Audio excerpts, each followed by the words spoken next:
Hello friends, welcome back once again. Friends, mission Naukri series में आपका स्वागत है। स्टार्ट करते हैं आज का जीके जीएस सीरीज। इनमें से कौन नीलगिरी पहाड़ी का सबसे ऊंची चोटी है?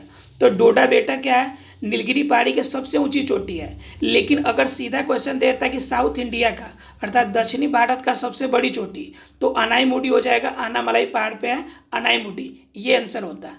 लेकिन क्वेश्चन पूछा है स्पेशली नीलगिरी पहाड़ी की, इस वजह से इसका सही आंसर डेडा बेटा होगा। बात करेंगे आगे की तरफ। तो अगला क्वेश्चन कहता है कृषि भूमि उत्तराधिकार संबंध जो शुल्क होता है वह संविधान की किस सूची में है? तो राज्य सूची में। यह सूची किस में बनी हुई है? तो 7वीं अनुसूची में 3 अनुसूचियां बनाई गई है, मैंने 3 क्षेत्र निर्धारित किए गए हैं। एक आपका राज्य सूची, समवर्ती सूची और संघ सूची। ध्यान रखिएगा, जितने भी प्रत्यक्ष कर आते हैं वो राज्य आपका सरकार स्वयं ग्रहण करती है, और अप्रत्यक्ष कर पे अधिकार किसका होता है? संघ सूची का होता है। और जिन पे दोनों का अधिकार कॉमन हो वह समवर्ती सूची में आता है। बात करेंगे आगे की तरफ। तो कहता है कि लोकसभा विधानसभा के चुनाव में मतदान के लिए 18 वर्ष से 21 वर्ष कब किया गया था? तो फ्रेंड्स याद रखिएगा, 61वां संविधान संशोधन में, 61वां संविधान संशोधन में किया गया था। बात आती कभी कभी 71वां संविधान संशोधन का, तो इस समय नमक आपकी भाषा जोड़ी गई थी। अब आप सोच रहे होंगे नमक भाषा मतलब क्या? न से नेपाली, म से मणिपुरी, क से कोंकणी। ठीक है, यह 71वां संविधान संशोधन में जोड़ा गया था, याद रखिएगा। अगले क्वेश्चन की बात कीजिएगा। तो कहता है भारतीय संविधान किन अनुच्छेदों के अंतर्गत समानता का अधिकार का उल्लेख करता है? तो 14 से 18, क्योंकि 25 से 28 धार्मिक स्वतंत्रता की बात करता है, और 1922 आपकी स्वतंत्रता, बोलने की स्वतंत्रता को बताता है। इसलिए क्या बच गया आपके पास? 14 से 18 इसका सही आंसर हो जाएगा। देखते अगले क्वेश्चन की तरफ। तो कहता है हमारा सर्वोच्च न्यायालय के मुख्य न्यायाधीश और संघ लोक सेवा आयोग के मुख्य अध्यक्ष, मुख्य निर्वाचन आयुक्त और सीएजी, इन सभी को अगर वरीयता के आधार पर देखिएगा तो पहले नंबर पे कौन आएगा? सर्वोच्च न्यायालय के मुख्य न्यायाधीश। यह पूरे इंडिया में 6ठे रैंक पर अपना पद रखते हैं, जबकि संघ लोक सेवा आयोग 9वें रैंक पर रखते हैं। तो समझ सकते हैं सबसे पहले कौन आएगा? सर्वोच्च न्यायालय के मुख्य न्यायाधीश। अगर बात कीजिए अगले क्वेश्चन की, तो कहता है कि प्रथम लोकसभा के प्रथम उपाध्यक्ष कौन थे? 1952 में पहला आपका चला था आपका लोकसभा का पहला सेशन, और जिनके आपका प्रथम उपाध्यक्ष एम.ए. अयंगड़, ये इसका सही आंसर होगा। लेकिन अगर अध्यक्ष पूछता तो जीवी मावलंकर हो जाता। अगर दूसरा आपका अध्यक्ष पूछता तो जयम अयंगर पूछ हो जाएगा, और दूसरा अगर उपाध्यक्ष पूछ दिया तो सरदार हुकुम सिंह हो जाएंगे। क्लियर है फ्रेंड्स? अगर तीसरा अध्यक्ष पूछ दिया तो ए.बी. कृष्णमूर्ति राव हो जाएंगे। क्लियर है फ्रेंड्स? याद रखिएगा, पहले अध्यक्ष जीबी मावलंकर और पहले उपाध्यक्ष एम.ए. अयंगर। क्लियर? यही क्वेश्चन ज़्यादा पूछे जाते हैं। आगे की तरफ देखिएगा। तो कहते हैं निम्नलिखित में से किस प्रकार का बाजार कीमतों का नियंत्रित करने में असमर्थ है? तो फ्रेंड्स क्या होता है कि पूर्ण जब अस्पर्धा और ज़्यादा कंपटीशन होता है तो उस मार्केट में आपका जनरली बैलेंस नहीं बैठ पाता। बात कीजिएगा आगे की तरफ। तो कहता है कि सेवा क्षेत्र अर्थव्यवस्था के किस क्षेत्र में आएंगे? तो ये फ्रेंड्स होता है तृतीय क्षेत्र में। तृतीय क्षेत्र में प्राथमिक सेक्टर जो उत्पादक जितना है, जैसे आपका क्या कृषि हो गया प्राथमिक क्षेत्र में, और जितना आपके पास उद्योग धंधा है वो द्वितीय क्षेत्र में, और जितना सेवा वाले क्षेत्र है सभी तृतीय क्षेत्र में आते हैं। अगले क्वेश्चन की बात कीजिएगा। तो मुद्रास्फीति कैसे मापी जाती है? तो जब पैसे ज़्यादा हो और सामान की कमी हो जाए तो उसे मुद्रास्फीति कहा जाता है। आगे की तरफ देखिएगा। तो कहता है हमारा 1948 औद्योगिक नीति उद्योगों को कितने वर्गों में विभाजित करता है? तो 4 वर्गों में विभाजित करता है। याद रखिएगा, इसी के आधार पे 1956 में औद्योगिकरण पे मुख्य रूप से जोर दिया गया था। कब? जब हमारा द्वितीय पंचवर्षीय योजना चल रही थी तब। ठीक है, जिसे मोहाल लोबिस के आपका पंचवर्षीय योजना के नाम से भी जाना जाता है। अगले क्वेश्चन की बात कीजिएगा। तो कहता है औद्योगिक नीति किस तरह का संविधान कहा जाता है?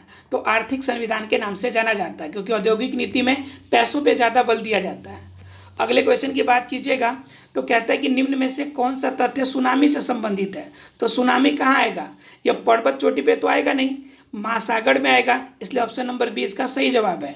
और इसका कारण भूकंप आने से ऐसा होता है, और यह एक जापानी शब्द है, इसलिए आपका क्या होगा, कह रहा है कि कौन सा तथ्य सुनामी से संबंधित नहीं है, तो सुनामी से संबंधित ये चोटी वाला बात नहीं है, इसलिए ऑप्शन नंबर ए इसका क्या होगा, सही जवाब होगा। बाकी सब सही बात कह रहे हैं, इसलिए इसका नहीं आंसर है, इसलिए ऑप्शन नंबर ए होगा। अगले क्वेश्चन की बात करेंगे तो कहता है 1931 में निम्नलिखित में से कौन इंडियन नेशनल कांग्रेस के अध्यक्ष बने थे, तो वल्लभ भाई पटेल बने थे, क्योंकि 1933 में नेली सेन गुप्ता बने थी, जो कि तीसरी महिला थी कांग्रेस के अध्यक्ष की, और दूसरी भारतीय थी, ठीक है। और सुभाष चंद्र बोस की बात कीजिएगा तो 1938 में जीते थे, हालांकि 1939 में भी जीते थे, लेकिन आपका त्याग पत्र दे दिए, और 1939 में जब त्याग पत्र दिए तो उनके अध्यक्ष कौन बनाए गए, डॉक्टर राजेंद्र प्रसाद, इसलिए इसका सही जवाब क्या होगा, वल्लभ भाई पटेल। अगले क्वेश्चन की बात कीजिएगा तो कहता है कि लक्षद्वीप समूह और अंडमान निकोबार द्वीप समूह सबको अगर जोड़ दीजिएगा तो कुल तटीय लंबाई कितनी हो जाएगी, 7517, अर्थात कि 7516 पॉइंट समथिंग है। तो आप मान सकते हैं कि कितना होगा, मान सकते हैं कि आपका ये कितना हो जाएगा, आपका 7517 हो जाएगा। क्लियर है। उसके बाद ध्यान रखिएगा कि अगर इसे निकाल दिया जाए, अंडमान निकोबार द्वीप और आपके क्या ये लक्षद्वीप, इस दोनों को निकाल दिया जाए तो कुल कितने हो जाएंगे, 6100 किलोमीटर हो जाएगा। अगर आपका स्थलीय की बात कीजिएगा तो 15,000 के आसपास में आपका होगा। क्लियर है। अगले क्वेश्चन की बात कीजिएगा तो कहता है क्षेत्रफल की दृष्टि से विश्व का छठा सबसे बड़ा देश कौन है, तो ऑस्ट्रेलिया है। और आपका क्या है, भारत कौन सा नंबर पे है, 7वें नंबर पे है, याद रहेगा आप लोग को। क्षेत्रफल में तीसरे नंबर पे चाइना है। बात करेंगे आगे की तरफ तो कहते हैं कि बिहार में पहली बार राष्ट्रपति शासन जब लगाया गया था, उस समय बिहार के राज्यपाल कौन थे, मुख्यमंत्री तो सबको याद है कि भोला पासवान थे।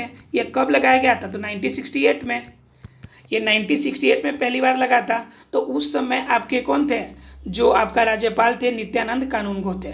क्लियर है फ्रेंड्स। बात करते अगले क्वेश्चन की तरफ तो कहते हैं कि बिहार के मधुबनी जिले में सुखेत मॉडल शुरू हुआ है, किसके लिए, तो प्रदूषण से बचने के लिए, ठीक है। क्योंकि यहाँ पर क्या हो रहा है कि यहाँ पे डायरेक्ट गोबर को बेचकर ही क्या किया जा रहा है जी, पैसे आपका इकट्ठा किए जा रहा है, तो इस मॉडल को आपका इंट्रोड्यूस किया गया है। बात कीजिएगा डॉक्टर विज्ञान चंद्र राय, ये बहुत फेमस आदमी है, 1961 में इसको भारत रत्न पुरस्कार मिला था, और इन्हीं के नाम पे 1 जुलाई को हम लोग क्या मनाते हैं, चिकित्सक डे मनाते हैं हम लोग। क्लियर है फ्रेंड्स। बात करेंगे आगे की तरफ तो कहता है कि कथक बिरजू महाराज यह कौन से घराने से बिलोंग करते हैं, तो ये लखनऊ घराने से बिलोंग करते हैं। अगर आप बनारस घराने की बात कीजिएगा तो श्री राम मिश्र हो जाएंगे, राम सहाय मिश्र। क्लियर है। बनारस घराने की कभी कभी एग्जाम में पूछ जाता है कि सबसे नया घराना कौन सा है, तो सबसे नया घराना कौन सा है, रायगढ़ है। क्लियर है। और लखनऊ घराने से बिरजू महाराजा, जो कि कथक के लिए जाने जाते हैं।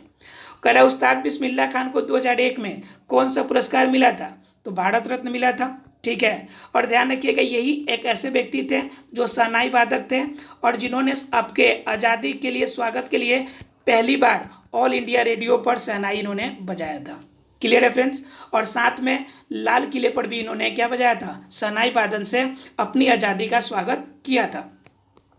आगे की बात कीजिएगा तो कहते हैं निम्नलिखित में से कौन सा ऊतक मुख्य रूप से मृत कोशिका है, तो जाइलम है, जाइलम में आपका मृत ऊतक पाया जाता है। आगे क्वेश्चन बात कीजिएगा तो कैसा है, कौन सा तंत्र तरल पदार्थों को एक स्थान से दूसरे स्थान तक ले जाएगा, तो संवहनी संबंधी। तो यह क्या होता है, पौधों में जाइलम और फ्लोएम का काम होता है, ये जाइलम और फ्लोएम का। अगर मानव में देखिएगा तो तरल संयोजी ऊतक पाया जाता है, जिनमें क्या हो जाएगा, रक्त और लसिका शामिल होती है।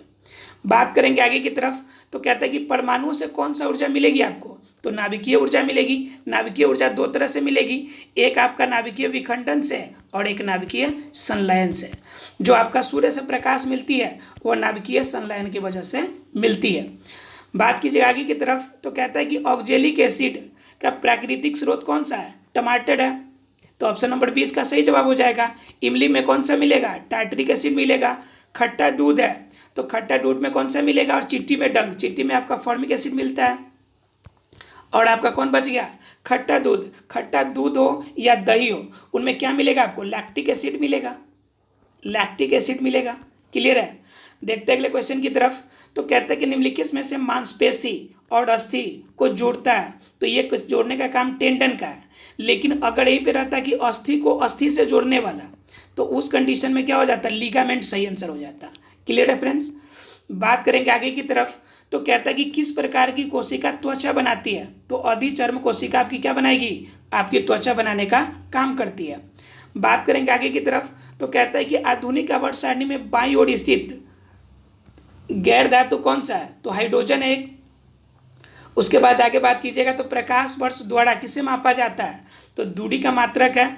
और सबसे बड़ी अगर दूरी का मात्रक बात कीजिएगा तो परसेक होता है, और एक परसेक बराबर कितना होता है, 3.26 प्रकाश वर्ष। क्लियर है। आपका शक्ति का मात्रक क्या होता है, वाट होता है, ये सबको पता है। उसके बाद ऊर्जा का मात्रक क्या होगा, जूल होता है, ऊर्जा, ठीक है। और वेग का मात्रक मीटर पर सेकेंड होता है। क्लियर। देखते अगले क्वेश्चन की तरफ। तो कहता है कि हमारे शरीर की हड्डियों में कौन सा ऊतक पाया जाता है। हमारी हड्डी की बात कीजिएगा तो संयोजी ऊतक, क्योंकि संयोजी ऊतक 3 प्रकार के, वास्तविक संयोजी ऊतक, वास्तविक तरल संयोजी ऊतक, और एक होता है आपका कौन सा, जिसमें अस्थि और उपास्थि आते हैं, वह आपका संयोजी ऊतक होता है। अर्थात संयोजी ऊतक मुख्य रूप से 3 प्रकार के, और हड्डी भी एक प्रकार का क्या है, संयोजी ऊतक है। बात करेंगे आगे की तरफ। तो कहता है कि सबसे ज़्यादा ऊष्माक्षेपी कब होती है, तो ऊष्माक्षेपी कब होती है, जब 2 आपके तत्व एक साथ जुड़ते हैं तो ऊष्माक्षेपी होती है। और जब एक बड़ा टूटकर 2 अलग अलग में बटेगा तो उसे हम लोग कहते हैं ऊष्माशोषी। क्या कहते हैं, ऊष्माशोषी, याद रखिएगा। तो जब सल्फ्यूरिक एसिड जल में घुलेगा तो उस कंडीशन में ऊष्माक्षेपी सबसे ज़्यादा होगी। ऑप्शन नंबर ए सही जवाब होगा। बात कीजिएगा आगे की तरफ। तो कहता है कि किसका एसआई मात्रक एक समान है, तो कार्य और ऊर्जा दोनों का एसआई मात्रक जूल होता है, समान हो गया। संवेग का एसआई मात्रक की बात कीजिएगा तो केजी मीटर पर सेकेंड स्क्वायर होता है। बल का न्यूटन होता है। उसके बाद दाब का बात कीजिएगा तो पास्कल होता है, ठीक है। और अगर दूरी का बात कीजिएगा तो मीटर होता है। क्लियर है फ्रेंड्स। बात करेंगे आगे की तरफ। तो कहता है कि मुंह का पीएच मान कितना होता है, तो मुंह का पीएच मान 5.5 से क्या होना चाहिए, अधिक होना चाहिए। अगर कम होगा तो दांत खराब होने शुरू हो जाएंगे। मिलते हैं अगले क्लास में, तब तक के लिए thank you very much friends. अगर वीडियो अच्छा लगे तो लाइक सब्सक्राइब जरूर करें।